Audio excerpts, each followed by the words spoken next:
ভারত আসলে একটা ক্রিকেট গেমে সবসময় ধর্মকে টেনে আনে। ভারত এটা চায়, ইচ্ছে করে চায় যে বাংলাদেশের সাথে সম্পর্ক ভালো না হোক।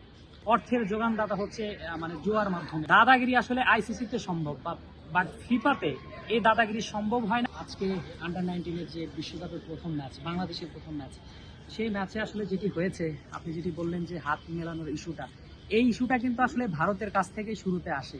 আপনি যদি এর আগের ম্যাচগুলো দেখেন, পাকিস্তানের বিপক্ষে এবং বাংলাদেশের বিপক্ষে ম্যাচ, সিনিয়রদের কথা বাদ, এখন যেহেতু হচ্ছে আন্ডার-19 কথা এসেছে, এখানে কিন্তু শুরুটা করেছে ভারত।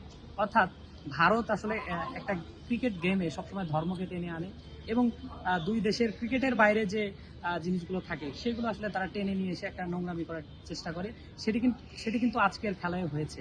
আমরা যদি দেখেছি যে আবরার কিন্তু চাইলেও ভারতের যে অধিনায়ক, তিনি কিন্তু আসলে অনেকটাই অ্যাভয়েড করে গেছেন। এই যে ক্রিকেটে যে রাজনীতি নিয়ে আসা এবং একটা নোংরামি ছড়ানো, এটি আসলে ভারত থেকেই শুরু হয় এবং আজকের ম্যাচে আমরা এটাই দেখেছি। বাংলাদেশ বনাম ভারত নারী ক্রিকেটে কিন্তু হাত মেলায়নি। নারী কিন্তু অনেক দূরের বিষয়, নারী ক্রিকেট আসলে এইভাবে বাংলাদেশের মানুষ ফলো করে না। সেখানেও এই ঘটনা হয়েছে। আন্ডার-19 যারা যুবা, তাদের ভিতরে আসলে এই ঘটনা ঘটেছে। আপনি যদি মনে করেন যে সিনিয়র ক্রিকেটে হবে না, এটি আসলে অনেক বড় একটা ভুল। সিনিয়র ক্রিকেটে অবশ্যই হবে এবং ভারত এটা চায়, ইচ্ছে করে চায় যে বাংলাদেশের সাথে সম্পর্ক ভালো না হোক।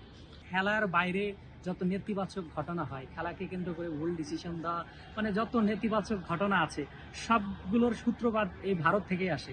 মোটামুটি বলা চলে ক্রিকেটটাকে আসলে অনেকটাই ডাউন করে দিচ্ছে ভারতের এই দিকগুলো। আপনি বিশ্বকাপে দেখবেন বড় বড় দলের বিপক্ষে তাদের ডিসিশন নিয়ে একটা নোংরামি হয়, রাজনৈতিক ইস্যু আসে, বা হচ্ছে নানান ইস্যু নিয়ে ভারত প্রতিবার বৈশ্বিক টুর্নামেন্ট, দ্বিপাক্ষিক সিরিজ, এশিয়া কাপ, যে কোনো ইভেন্টেই হোক, তাদের নোংরামি থেমে নাই।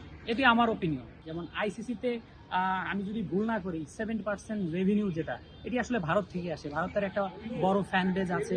বিশেষ করে তাদের এই অর্থের যোগানদাতা হচ্ছে জুয়ার মাধ্যমে। আপনারা জানেন যে তারা জুয়াকে প্রমোট করে, সেখান থেকে বড় একটা অর্থ আসে।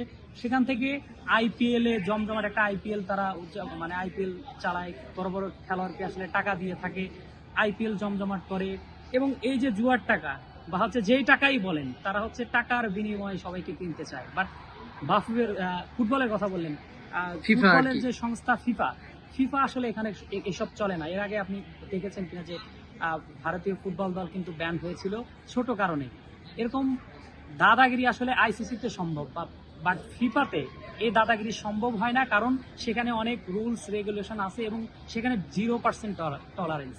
এটি আসলে প্রমাণ করে যে আইসিসি এবং ফিফা দুটার ভিতরে আকাশ পাতাল তফাৎ। এই তফাৎটাই আসলে তাদের দাদাগিরিকে থামিয়ে দেয়।